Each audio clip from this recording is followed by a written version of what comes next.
Oi, meu nome é Rafaela Monteiro e você está ouvindo o Educa Ciências Podcast.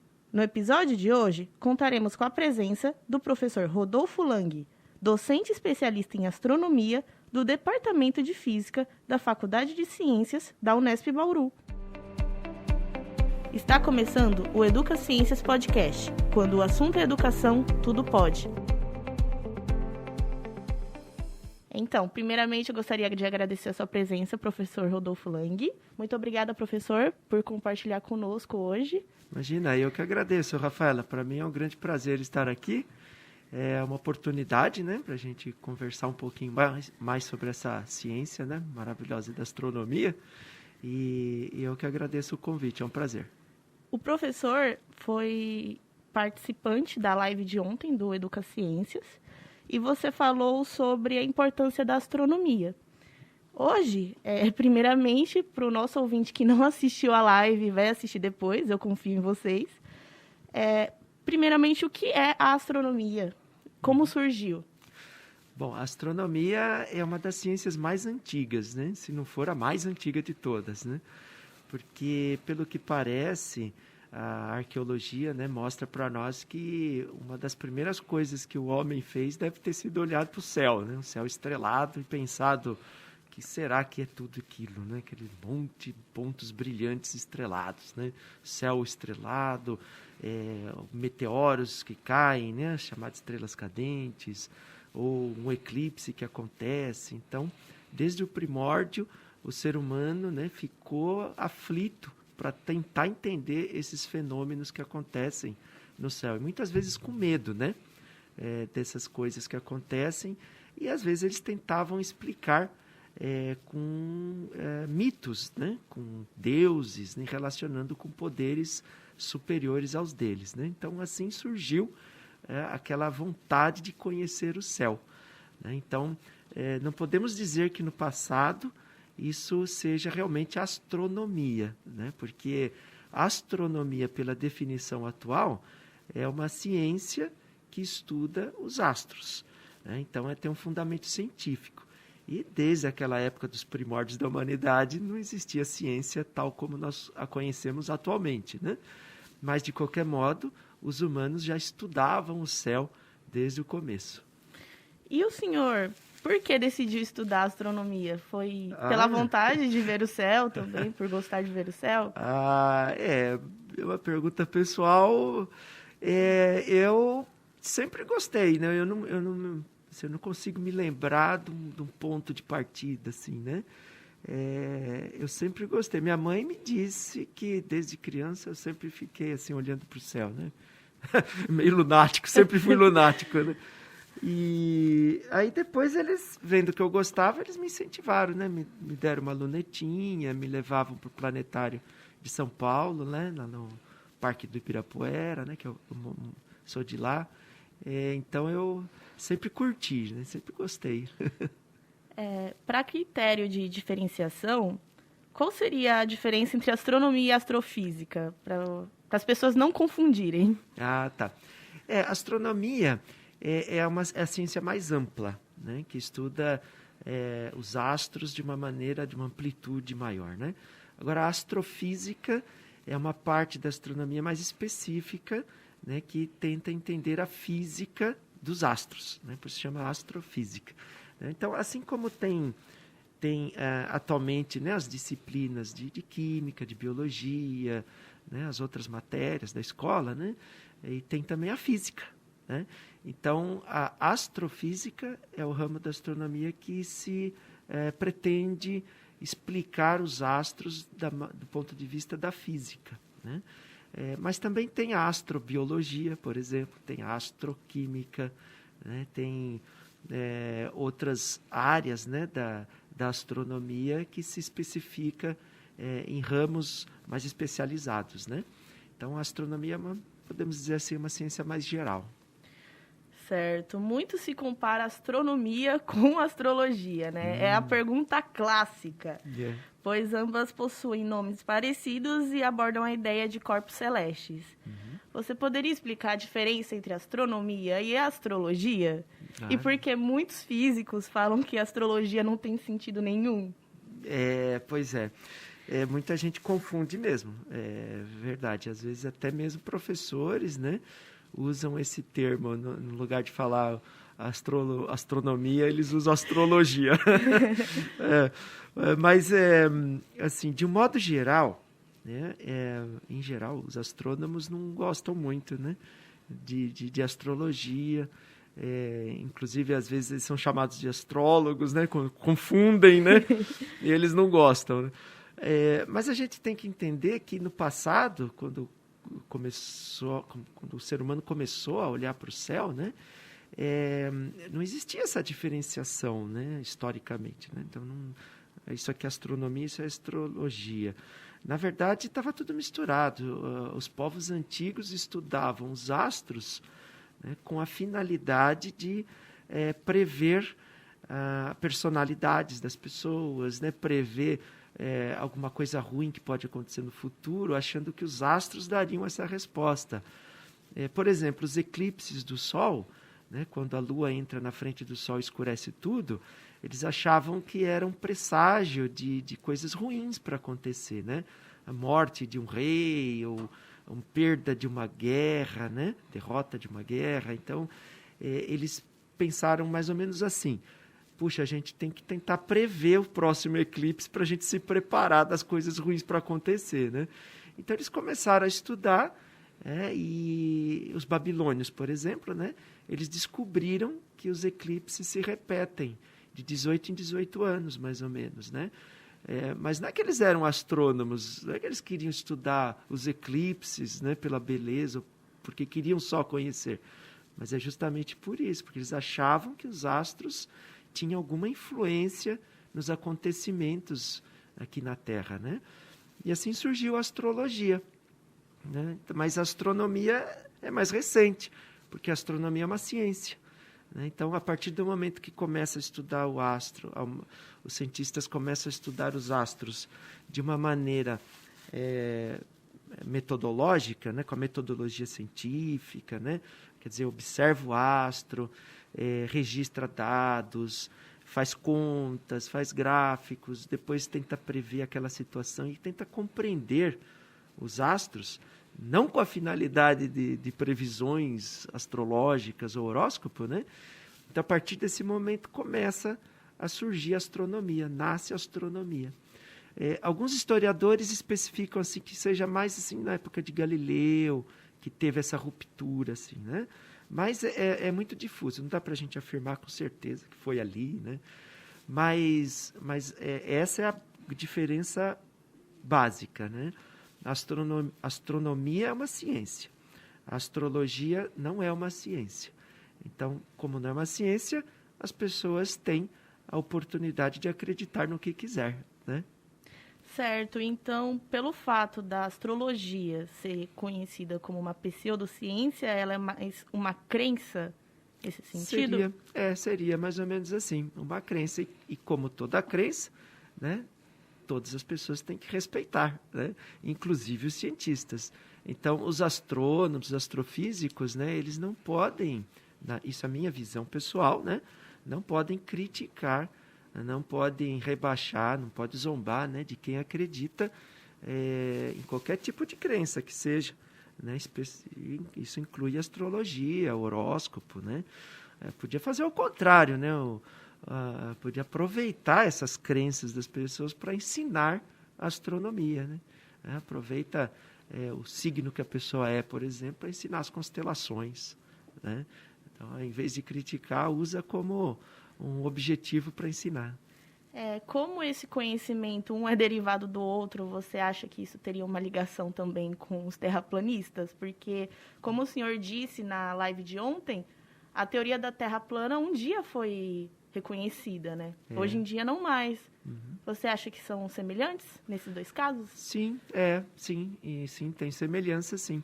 Porque assim como era um modelo para explicar o mundo, né? A Terra plana era um modelo, era uma explicação do que era o universo, né?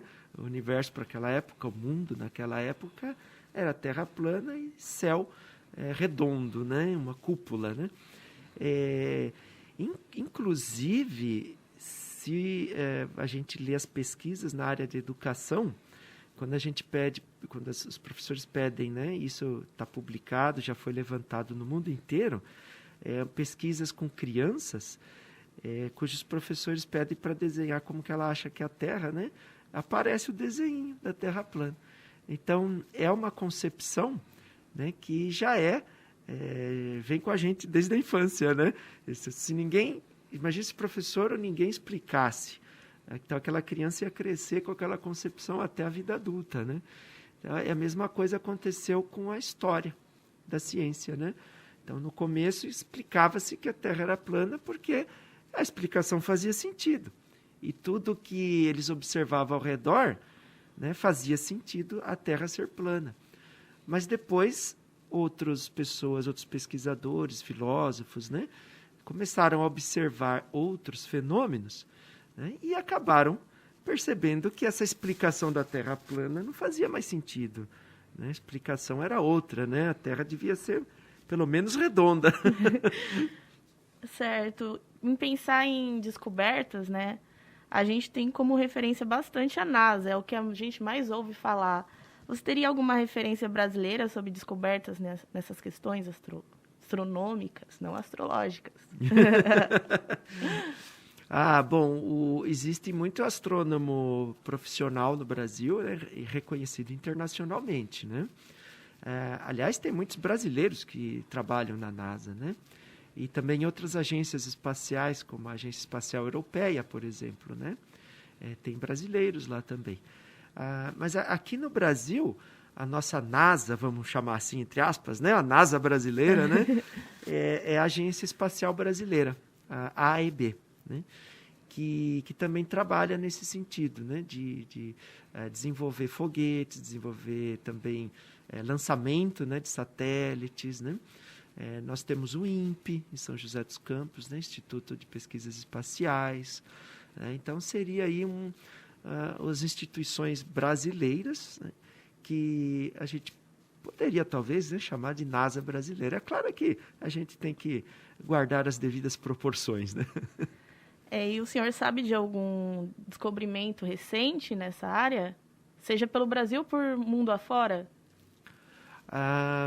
Bom, nós temos aí os estudos na área de energia escura, por exemplo, né? Que é a área de cosmologia, né? A matéria escura, né? Então, tem muitos estudos recentes de astrônomos profissionais brasileiros, né? Que são reconhecidos internacionalmente. Nessa área de cosmologia, na área de astrofísica estelar, né? De evolução estelar, na área de sistema solar também, né? De planetologia.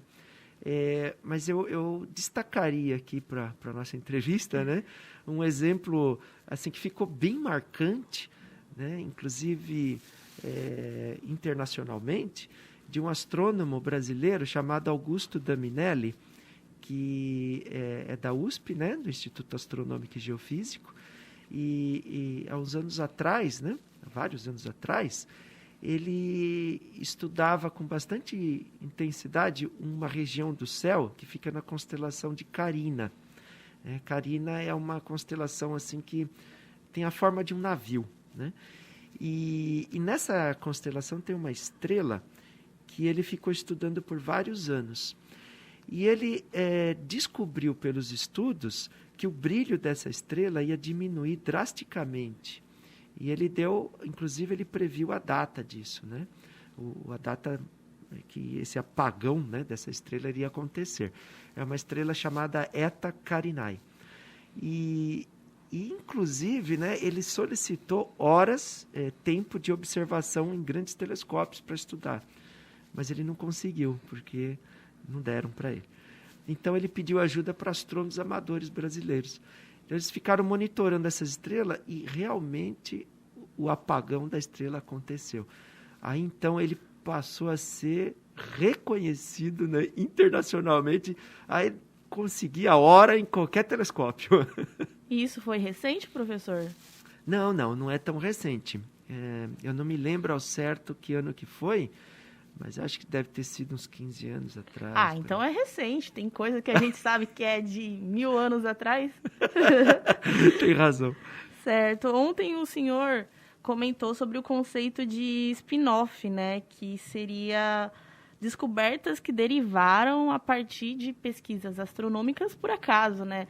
Você poderia dar mais detalhes sobre isso? Sobre coisas na prática que hoje a gente vê no dia a dia e vieram da astronomia. Uhum. Ah, legal. Então, para conseguir ir até o espaço, né, então os foguetes, eles usam muito combustível, né?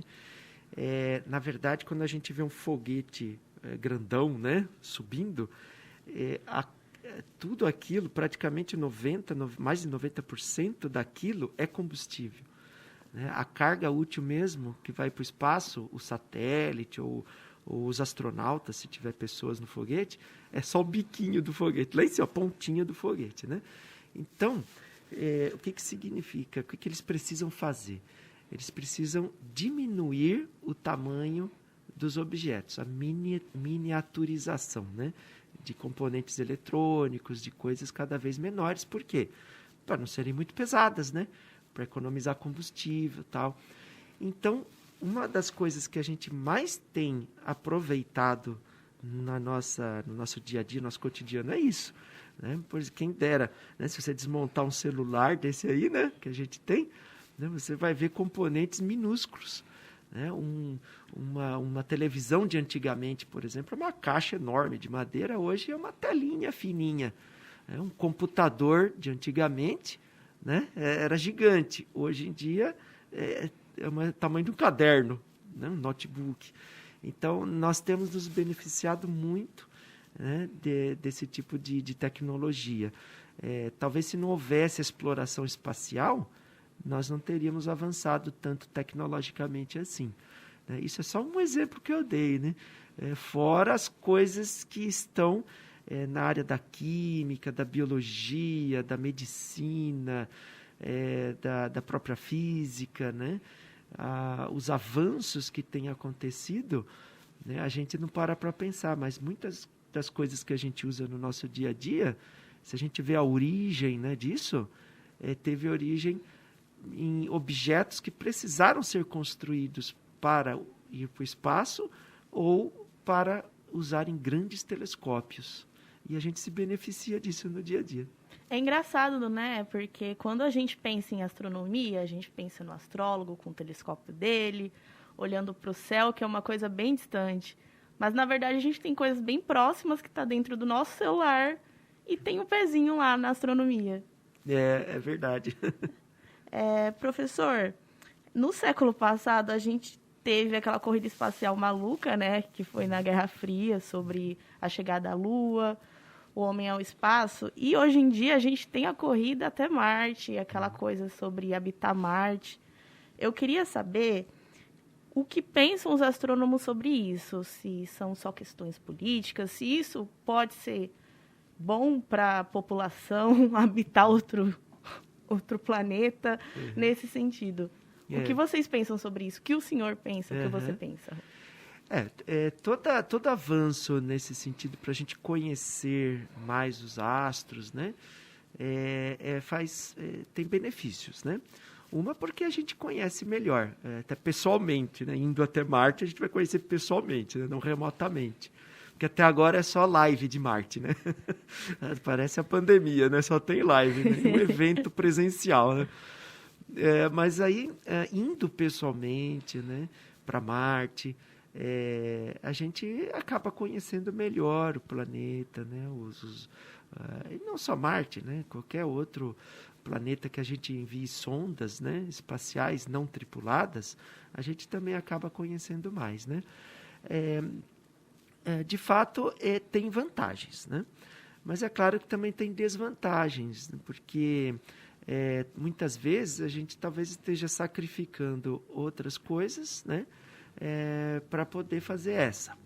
Então, existe uma crítica bastante comum, né, de que a quantidade de dinheiro que se gasta, né, para fazer essas explorações espaciais é muito alta, que poderia ser usada em benefício da humanidade, né? De certa forma, esse pensamento é razoável, né? São bilhões, né, de dólares, né?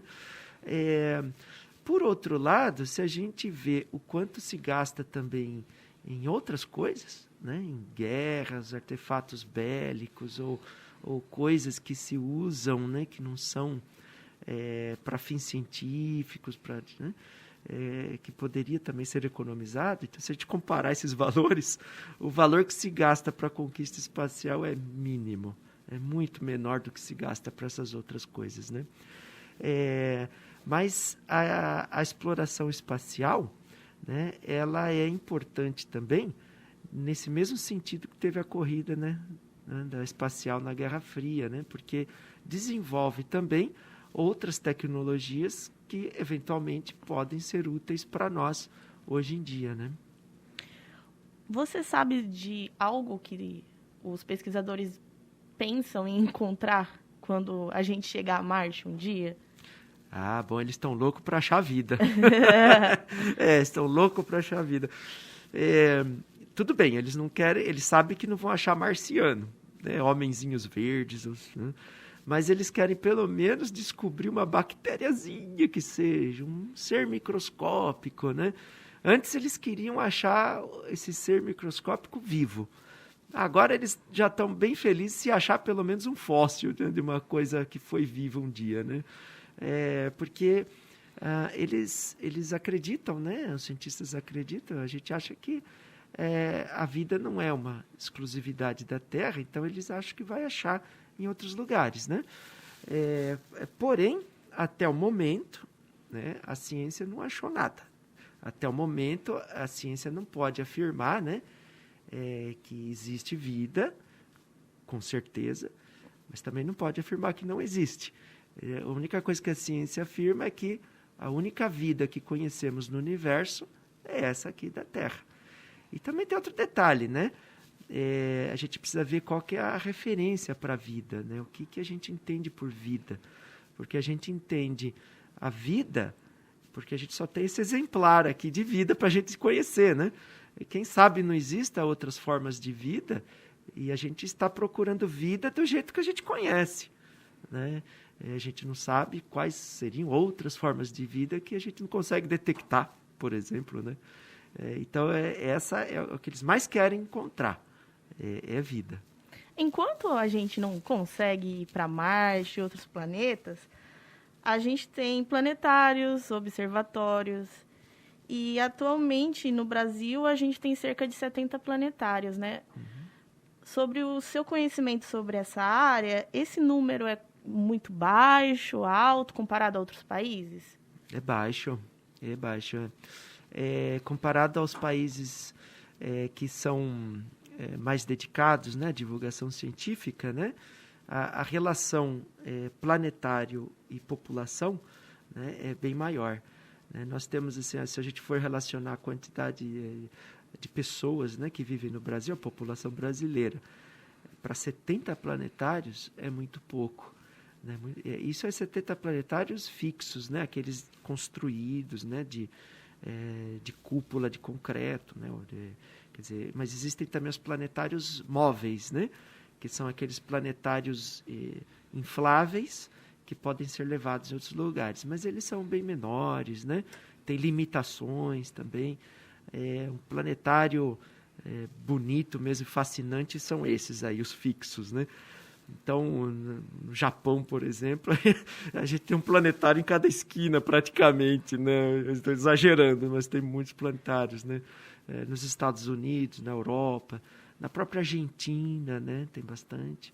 Então, o Brasil realmente falha nesse aspecto, né? Não só no planetário, mas na divulgação científica, né? Então, é uma consequência da falta de investimento, né, nessa área. Ah, com certeza. E também a administração, né? Infelizmente, eu tenho visto aí ao longo dos anos o fechamento, tristemente, né, de muitos planetários, que milhões de reais, assim, funcionou 6 meses e parou, sabe? Uma coisa fantástica, uma engenharia incrível, um prédio maravilhoso, porque não é só o planetário, né? A sala de projeções tem todos os auditórios, os instrumentos, né?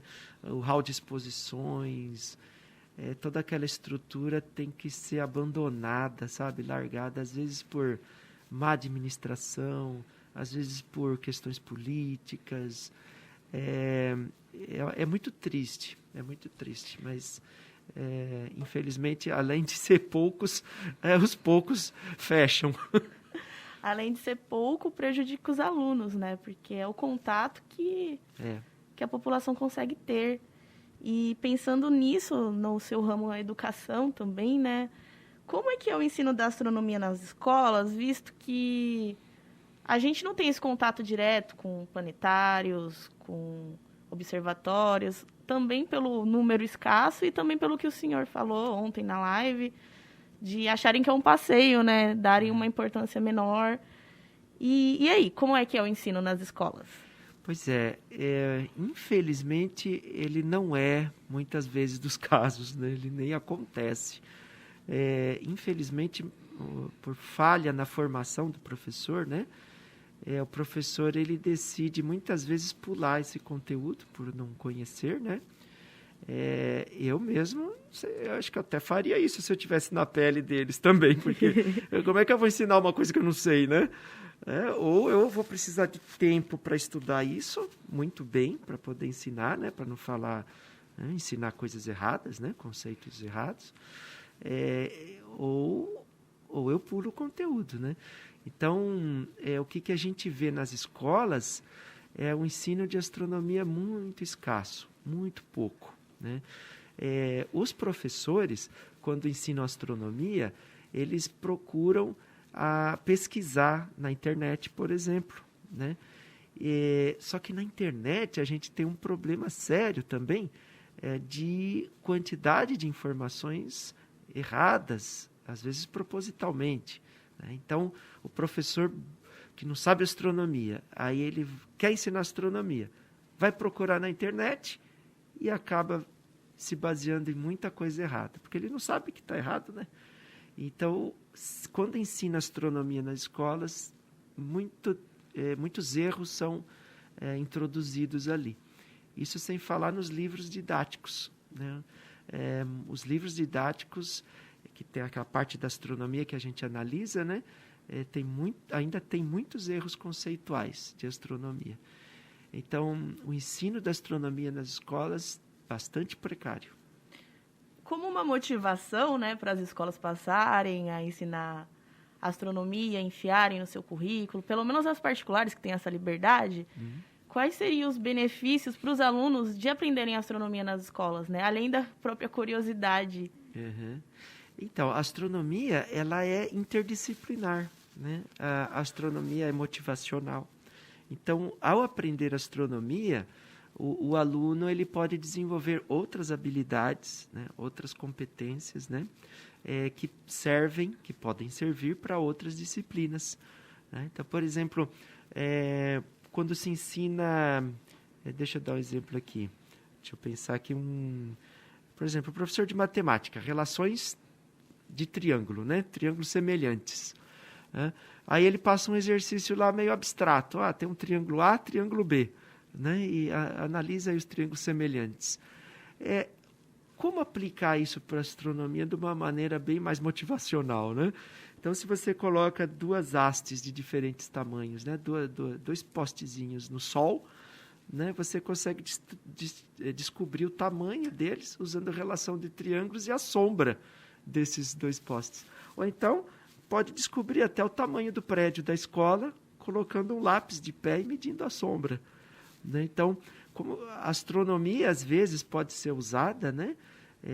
Com relação a outras disciplinas, por exemplo, essa da matemática, como eu falei, às vezes com a biologia, quando se fala de descoberta em outros, a pesquisa, né? De busca de vida em outros planetas, a química, né? Os elementos químicos, né?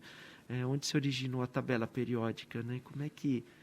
De onde vêm esses elementos químicos todos, né? Vem das estrelas, né? Porque antes no universo era só hidrogênio e hélio, né? Então são as estrelas que criam esses elementos químicos que correm hoje, né, no nosso corpo, né? E assim por diante, né? A astronomia pode se misturar com outras disciplinas para tornar o ensino mais atraente, mais motivador. Sim, essa problemática é muito real. Eu vim de escola pública também e o que você falou sobre o conteúdo parecer ser mais jogado, não ter algo para contextualizar, realmente, assim, não é à toa que eu não sou fã de matemática, não, assim, particularmente. Assim. Você pode falar um pouco mais sobre essa abordagem diferente? Tem como envolver a observação mais sistemática do céu pelos alunos, assim? Hoje em dia já é possível inserir isso na grade curricular, esse tipo de coisa? Além da própria parte conteudista, né? Uhum. Sim, é possível sim. Embora muita gente ache que astronomia só dá para fazer de noite, né? Porque tem a ver com céu estrelado, lua, estrelas, planetas, mas tem muita coisa de astronomia que dá para a gente aprender e ensinar durante o dia também, né? Então, por exemplo, tem um projeto interessante chamado Projeto Eratóstenes, né, que o nome dele é o nome do grego, que mediu o planeta Terra, né, o Eratóstenes. Se duas escolas, por exemplo, medirem a sombra de um lápis, né, no mesmo horário, eles podem, por regrinha de 3, a conta, assim, uma das contas mais simples que existe, eles conseguem descobrir o tamanho da Terra, partindo mais ou menos do que Eratóstenes fez, repetindo mais ou menos o que ele fez. Isso é um exemplo de uma atividade, né, prática, observacional, feita durante o dia. Agora, à noite, aí tem muitas coisas que dá para fazer também, atividades, né? Reconhecimento de constelações, né? Verificar o movimento dos astros ao longo das horas, né? Estudar o padrão que existe, né, entre as estrelas. Isso tudo a olho nu, eu estou dizendo, sem telescópio. Bom, aí com telescópio, uau, você vai ter muitas outras atividades que dá para fazer, né, observacionalmente. Agora, é claro que a gente entra na limitação do horário escolar, né? O horário escolar aí vai depender das escolas, né, que não trabalham à noite, né? Então, a gente tem que partir para essas atividades de astronomia diurnas. Lang, o número de astrônomos, de professores especializados em astronomia, normalmente é baixo. Você acha que é uma consequência dos alunos não verem isso antes, não terem um contato enquanto mais jovens? Certamente, sim. Pode, assim, acho que deve ser um fator que mais influencia, né? Aliás, não só para astronomia, mas de um modo geral, né? Os alunos, quando não têm muito contato com a ciência, né, nas escolas, então eles não têm interesse. Né? Isso é uma coisa natural, né? Se a gente não tem muito contato com uma coisa, né, como que a gente vai conhecer aquilo para saber, querer aprender mais sobre aquilo, né? Então a gente precisa pelo menos disponibilizar um contato das crianças com a ciência, né, e com a astronomia. Não necessariamente, talvez, querer enfiar na cabeça dele, né, que isso é importante, que ele tem que ser cientista. Não, cada um escolhe sua carreira, né? Mas, pelo menos, no mínimo, dá essa oportunidade para ele conhecer, né, astronomia ou ciências, né, de um modo geral, mas de um modo motivacional, sabe? Porque se você pensar e você perguntar para muitos alunos, por exemplo, de ensino médio, né, qual a matéria que você mais gosta? Poucos vão responder que é física, química, biologia, né? Isso também vale, talvez, para o ensino fundamental, né? Existem pesquisas que mostram isso. Por quê? Porque muitas vezes é o modo que é ensinado, é o modo que é trabalhado nas escolas. Por exemplo, eu posso dizer na física, que eu sou da área, né? Como são as aulas de física normalmente nas escolas? Né? São fórmulas, equações, e o aluno tem que decorar aquilo, memorizar, ou então ele cola, né, as equações na prova, né? E ele troca aquelas letras das fórmulas por números. Às vezes ele não sabe nem o que está fazendo, mas ele decorou que tem que ser assim para o professor dar nota para ele, né, tirar nota. Então, o jeito que é ensinado, né, acaba sendo desmotivador, né? Desmotiva o aluno a querer saber mais. E se a gente parar para pensar, a física, a ciência, de modo geral, está aqui ao nosso redor, faz parte do nosso dia a dia. Seria muito mais interessante explicar ciências para os alunos de uma maneira muito mais motivacional, muito mais animadora, né? Porque aí eles iam sentir vontade de aprender mais. E aí, quem sabe, né, a quantidade de astrônomos e de cientistas aumentaria no futuro no Brasil, né? E como o observatório que você faz parte vem auxiliando os professores e os alunos a terem contato com esse conteúdo que é tão difícil de ser visto, né? Então, o observatório, aqui tem uma equipe muito boa, né, de alunos, mais de 30 alunos de graduação, de vários cursos, pós-graduação, e professores externos também, funcionários que colaboram, e a gente trabalha duro aqui, né? Bom, agora com a pandemia a gente não está atendendo mais, né? Mas a gente trabalhava duro para atender as escolas, os professores, então a gente fazia o máximo possível, né, para conseguir explicar ou fazer com que aquelas crianças olhassem pelo telescópio, né, entendessem o que está sendo observado, né, porque eles, assim, a grande maioria jamais colocou o olho num telescópio e provavelmente nunca mais vai colocar de novo, né, se não voltar para o observatório, se conhecer alguém que tem um telescópio. Então, é um momento único e eu tenho certeza que aquele momento fica bem marcante na memória dessa criança, dessa pessoa que passou pelo observatório, né? Talvez ele não tenha entendido muitos dos conceitos que foram explicados lá, mas pelo menos ele saiu de lá motivado para aprender mais depois, né? Aquele momento talvez tenha ficado gravado na mente dele, né? Eu vi as crateras da Lua, eu vi os anéis de Saturno pelo telescópio, né? E aquela imagem fica marcante, né? E ele vai depois buscar mais. Agora, com os professores, o observatório fornece cursos, né, para professores, palestras, lives, né, atendimentos exclusivos para professores, cursos online. Antigamente era presencial, então a gente fazia atividades com os professores, né? Então, a gente contribui o máximo que podia para os professores saírem de lá mais ou menos preparados para ensinar um conteúdo ou outro, né, de astronomia. Não todos, claro, né, porque é muita coisa, mas pelo menos um ou outro. E outra, né, o observatório está sempre à disposição lá. A gente recebe ligações, e-mails de professores sempre pedindo ajuda e a gente está sempre ajudando.